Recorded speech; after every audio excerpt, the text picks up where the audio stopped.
Okay, so as you guys might have noticed, yeah, I've done a bit of off-screen mining, just a little bit. I made a little bit of progress, just like got a mending villager, chanted my stuff, started making this little storage room, like last time I played. You see how the walls are higher and everything. Yeah, I've been doing stuff. Hey guys, coming at you with another video here today. A little something different. Yeah, we're going to be talking about the new Disney Plus series, Eragon. Since I'm a huge fan of the books, like I've actually got a pile stacked next to me right now. We're going to talk about 10 things Eragon needs to do right to do justice to the books, since I'm a huge fan. I've even got my Marvel Rivals account named after something in the series, which is the word fire in the ancient language, which we'll talk more about later. So yeah, let's get into it. The first point I want to talk about. They need to make the mental battles between two magicians visually appealing. How you do this, I'm not sure. There's ways to like visualize stuff that's happening like in the mind, like whether it's like a Stranger Things kind of thing where like you see Eleven like in that like black void and like she's walking around and doing things. I'm thinking more of like, because you have to visualize the mind in there, right? Like it's feelings, emotions, they're all swirling around. Like the mind is like this huge presence in the books. That's what it's described as. And so whoever's doing the show, I know Christopher Paolini's working on it. He's the author of the books, and I trust him. And there's a reason it's taken this show so long to get worked on and like greenlit and everything. Is because I mean he wants to make a faithful adaptation for his fans. That's great news, because after dealing with the whole Percy Jackson thing, which I know by itself it's a good series, I'm aware of that. Like, they did a good job for the most part visually. It was just, I mean, we're not talking about Percy Jackson, but there are a couple things that really took you out of the experience of the Percy Jackson world. I think one of the main things is like they didn't make the gods feel very godly at all. Like the only one that's like really close when you think about it is Ares. He does a pretty good job, the actor does, conveying that kind of like childishness that Ares does have in the books. Because while all the gods are obviously like super powerful, if I'd lived for that long I would go insane too, right? Like they're a little cynical. They all have like their issues and everything.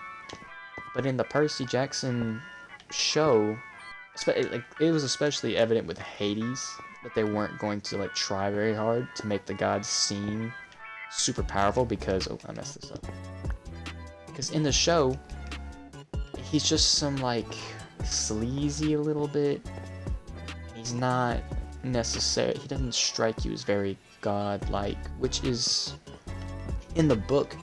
He's like the first one that Percy sees, and he's actually like, man, this guy, like I can tell he's a god. You know what I mean? Like he has that like, I mean, again, for lack of a better term, he has the aura that like the other gods just don't really exude all the time.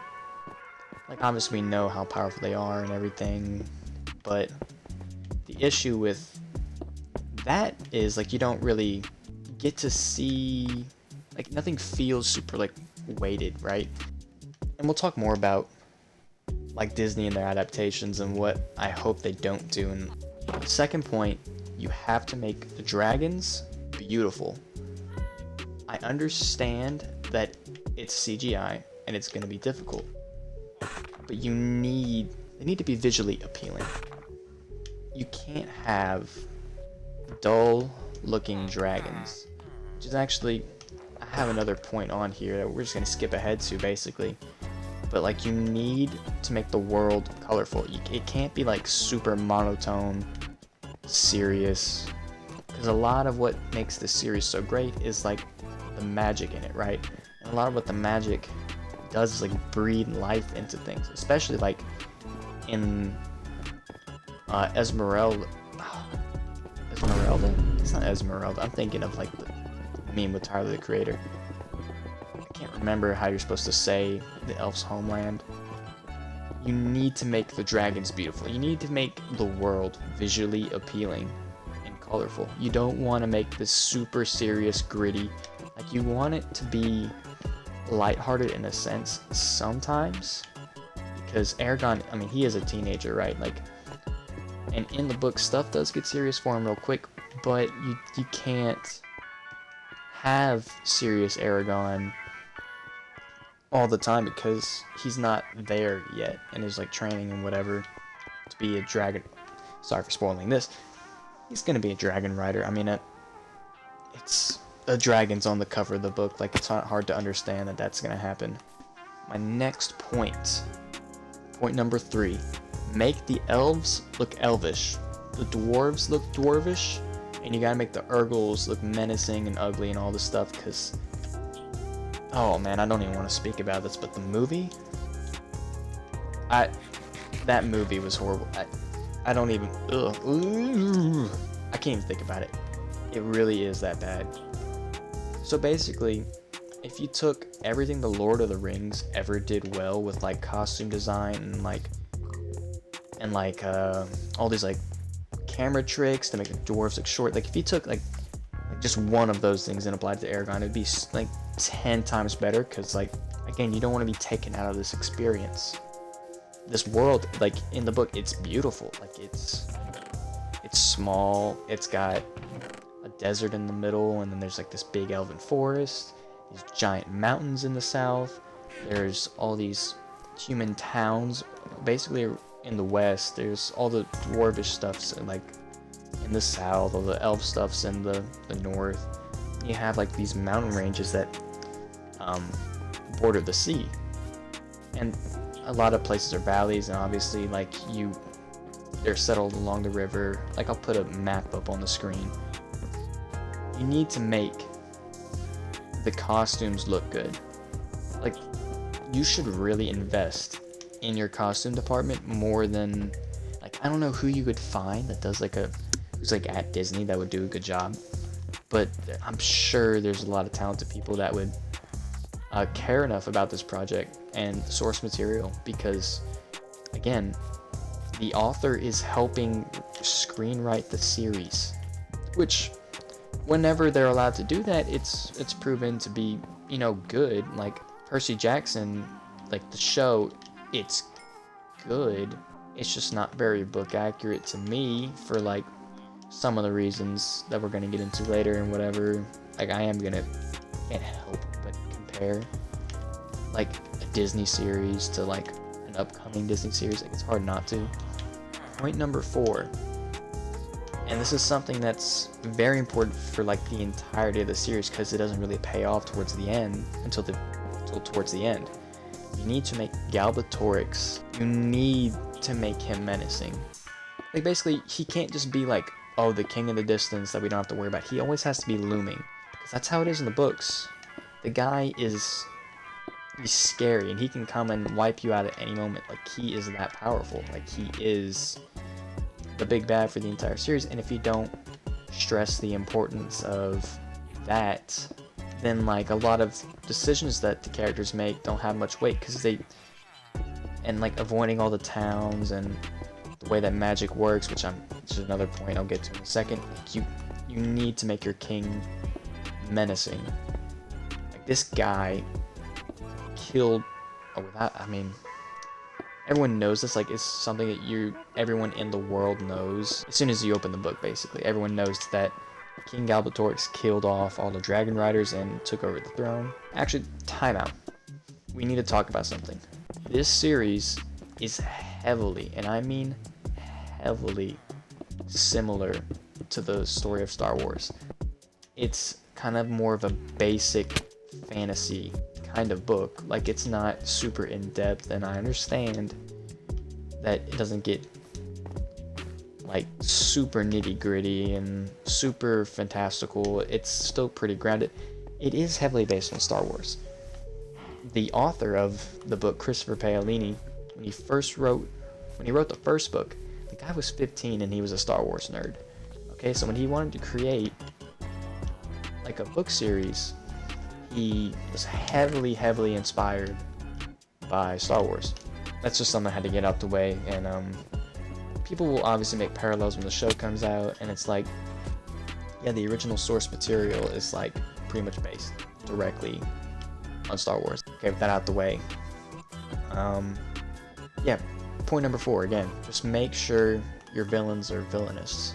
This guy is not misunderstood, Galbatorix. He is not someone that you can relate with all too much with. The guy is like several hundred years old. People are like wondering if he's gonna die of old age in this world, and he's not, because dragon riders don't age. Like, as long, well, they age, but they live for very long amounts of time. Unless like you die of natural causes or like poison or anything, you're pretty much immortal as a dragon rider. Like, they don't go too in depth about it, and obviously we don't have records of super old riders because they kind of got killed off. I mean, the Order's been there for like several hundred years, and yeah, all this stuff. So basically, dragon riders are Jedi with dragons. They all have their own like rider swords, which are basically lightsabers. It's this whole thing. So yeah, that's my point number 4. Point number 5, explain how magic / the energy in this world works, and set limitations on it. Like, you can't, like, you really have to hit a nail on the head with this one. You have to tell the audience, like, there's a reason that magic can't be used to solve every problem in this world, because it takes energy. I can honestly go in the book like right now and read out loud to you. You know what? It is what I'm gonna do. Wait, let me get out the book. 1 second. Okay, I'm in the right ballpark. It's around page 140 to 150. Okay, so in order to use magic, you need a strong mind. So the energy in your body is what powers the spell, and without spoiling it, there are ways to like upgrade like your power and whatever, but again, I don't want to spoil anything in this video. It's basically a release of energy that is controlled by words in the ancient language. So if you expend all your energy, you die. So you can't say move a mountain with just like the right words. Like, you could if you had enough energy stored up. Like, dragon riders can use the strength of their dragon to help fuel the spells with energy, but for the most part, you can't do anything like super altering, because you can't do anything magic that you wouldn't be able to do, like, I don't want to say natural death, because that's not true either. It's hard to explain, which is why I didn't write the book, and why I'm not doing the show. I'm just making sure people see this is what needs to happen, because it's really hard to explain. They really need to explain it well the first time around, otherwise people are going to be confused the whole time, like, why doesn't it point out plot holes and whatever. I already kind of alluded to this one, but make it colorful, not overly lighthearted to where it loses its meaning. Yeah, make the world colorful, but don't make the characters like, again, like Percy Jackson. You don't want to have a situation with like the gods and how they acted and whatever, and how they were just not godly at all. You don't want to make magic seem easy. You don't want to make characters seem like they're gonna be pushed around, even though some can, and that's like canonically true, which I'm not going to spoil that either. There are some rulers that are like, I don't want to say incompetent, they kind of lose their way a little bit in this story, in this world, but again, not spoiling it. So that's point number 6. We already kind of talked about that. Point number 7, focus on Eragon's struggles. Something that was super important that Star Wars did so good. Again, comparing it to Star Wars, you saw Luke fail. You saw him fight Darth Vader, get his hand chopped off, and he had to escape. He had to get better, or he would not be able to do what he did later in the movies. Again, there are severe, like, crazy parallels to Star Wars in this book, Eragon.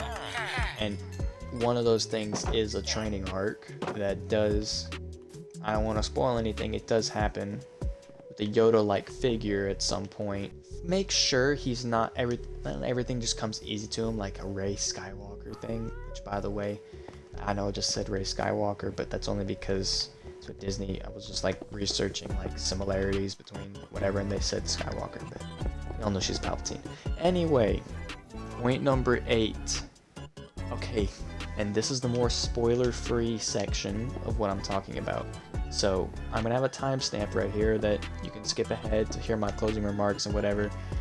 This is, if you've read the books, great. If you haven't, then go read them or wait for the series to come out. Okay, so my point number 8. Do not cut corners when it comes to these references that will pay off. Because a lot of stuff gets paid off like only in the last bits of the book, like prophecies. Like only become like fully untold like later in the story. A good example of this one, obviously we're talking about Solemn Bum's prophecy more than anything, and how he basically foretold everything in Eragon's life that was ever going to happen, or the important parts at least, like how he's going to find his weapon, Brinziger, the materials to make it, how he's going to leave Alagacia and never come back. Yeah, that happens. Hopefully if you read the first book, you read the entire thing, because it is a big deal. Yeah, don't cut corners with stuff like the relationship dynamic between Arya and Eragon. I haven't even touched on Eragon. That's annoying. But when it comes to that stuff, you need to make it clear and like precise on, yeah, this is gonna hold weight the entire series, because he deals with like knowing that he's gonna fall in love with royalty, and he doesn't find out till the second book that Arya is actually royalty. Anyway, point number 9, and this is important. You need to make Roran, Eragon's cousin, a focal point, especially in like the later parts. To keep this story more grounded, you need that gritty wartime boots on the ground kind of approach, and he's what will like probably humanize this series a lot more. He'll probably become people's favorite over Eragon, if I'm being honest. But yeah, we need to stress his importance. That's something that needs to happen. Like, if you mess up Roran, you might as well not have a show, because he's a whole POV, right? Like, and I guess in the same vein, you cannot mess up 4 parts of these characters, because a lot of it's intentional. Like, the character building in this show, in this book, it's very good. Like, they're not like caricatures of characters, they're actually like full-fledged, like, good characters. They all represent something in the story, and they all mean something to like the whole overarching plot, especially the ones that you follow by reading their perspective. But yeah, Roran, he needs to be a focal point of the entire series. Number 10. Oh, look at that. Number 10. And as we are mining these diamonds, this is like, this one's more of a personal thing for me, and something that I personally want to get out of this series. I need a good relationship dynamic between Karn and Roran, because Karn's death, obviously spoilers, we're in the spoiler part, will be so much more impactful. And I think Karn can be, like, I know what I said about Roran being people's favorite because it's the more nitty gritty stuff. Like, if you're still like into the whole magic thing and you also want boots on the ground kind of thing, there's no better character than Karn, because he's like an amateur magician compared to Eragon. Like, he can't do half the stuff, he doesn't have much, but he has like responsibility and pressure to keep like everyone alive. Like, he's such an enabling factor of Roran's like planning and everything that he does. And he's just honestly my favorite character. I can go on about this, but I'm gonna keep it pretty simple for this video. I think if you stress the importance of his relationship with Roran, not only is that a really fun dynamic like in the books, it's going to be a much sadder situation whenever he does pass away, which again makes me sad, but it gives a good ending to a great character. and you actually care more about him. Like, make us care about Karn. That's gonna wrap it up for this video. If you skipped to this part, there were like 3 other points that if you haven't read the books, you need to read the books before this series so you know what you're missing whenever they inevitably do fall short. I do have some honorable mentions that are not necessarily spoilers. Okay, I know it's Disney, and I know that they have every right to do this and whatever, and it doesn't like make me mad when they do this or whatever. But you really do not need to race swap to make this politically correct. It's fine when they do it, I understand. What matters is the characters themselves and like how they're presented. Like that's like mainly the thing. But the thing is, in this series, it doesn't need, like, don't make any unnecessary ones, because we already have a strong black female lead. I'm not gonna say who that is, even though I probably already said her name. You don't need to mess with that. Like, you already have that. And the leader of the Varden, which is basically like the resistance, is also black. Like, it's like, you don't need to mess with that. Also, another thing, you don't need to make the women in this show the "oh, it's because I'm a woman" type of women female leads. Like, they are some of the best characters. Some of the best characters in this whole thing aren't the main character. It's actually all the side characters that make this series so special for me. You don't want to really mess with that if you find the right actor. Like, he perfectly conveys everything I need in this character and whatever. Yeah, sure, go for it. Again, we already have enough diversity in the book to make it, like, just keep it the same. That's all I'm gonna say. And I understand it's Disney, and they're just gonna do what they need to do to make it politically fit. If they do it, it's fine. It's just, I don't see why you would when you already have perfect source material right in front of you of everything that you're looking for. Wonder Man's a great example, right? Nobody cares that, like, Wonder Man was black. No one does. He did a great job portraying the character. Like, I was a fan of Wonder Man before the series came out. He was the white business owner that got bought out by Tony Stark in the series Avengers Earth's Mightiest Heroes. Like, I loved that show growing up, and I really liked, because, you know, my favorite color is purple, as you can see on me right now. And Simon Williams got turned into, like, pure ionic energy, and he was Wonder Man. After Tony Stark bought out his company, he went on this, like, revenge tour, even though, you know, Tony Stark tried to, like, save his company and try to preserve his work that he was doing. Anyway, I loved the Wonder Man show. And the race swap, I mean, that's fine. It's fine there. It wasn't unnecessary. It didn't add or take away anything from the character that made the character special. Like, it's just a different origin. I'm gonna go back to spoilers a little bit. So, here's another timestamp for you to skip through.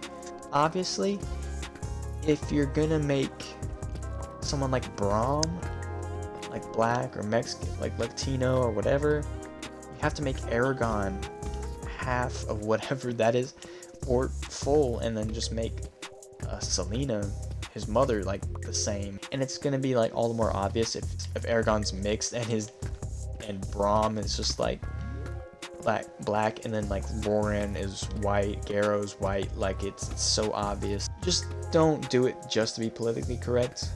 I'm fine with race swaps as long as you keep essential parts of the character. We just don't need them, I think, in this story. That's a lot more yap than I needed to. Another honorable mention I have that I kind of just thought of, like, recently as I was doing all this. Disney's been doing this whole 8-episode, 45-minute to 50-minute. There's honestly a lot more to this series than, like, a Percy Jackson or like these Marvel shows that have like one storyline and it's just that. Like, obviously you could even do it in a movie, but since they're doing a series, you might as well go all in with the detail. Take your time. Fans been waiting for a faithful adaptation for so long, and I've already talked about how Percy Jackson kind of fell short of, like, expectations for me at least. And just a lot of that's because they have to condense it. They left out a lot of important things. Like, in the first season, I haven't even finished the second season because I'm like, okay, they're just trying to make Clarice too likable. They made Cersei, like, again, not very, like, god. Like, I know she's not god, but she's a monster. I didn't feel like she was like menacing or whatever. Like she was really just not getting off point. Don't omit anything that's essential to the story, which Christopher Paolini is working on it himself. He's gonna make sure his story is told the way he intended and whatever, so I'm not too worried about that as much. But yeah, that's pretty much all I have. If you enjoyed this video, make sure you like. I know this is like a different kind of a video because I am a gaming YouTuber, but if you enjoyed this kind of video, let me know in the comments if you want more like them. Obviously I've read Percy Jackson. I could do a video on why that fell short of expectations and whatever, but I could also talk more about the Eragon series if you'd like. I know I said 10 points, but then I also did like some honorable mention stuff in there. If you guys want more of my thoughts on certain things, like I could do in depth, like what I liked about this series, like why it's my favorite book series. If you want more stuff like this, like the video,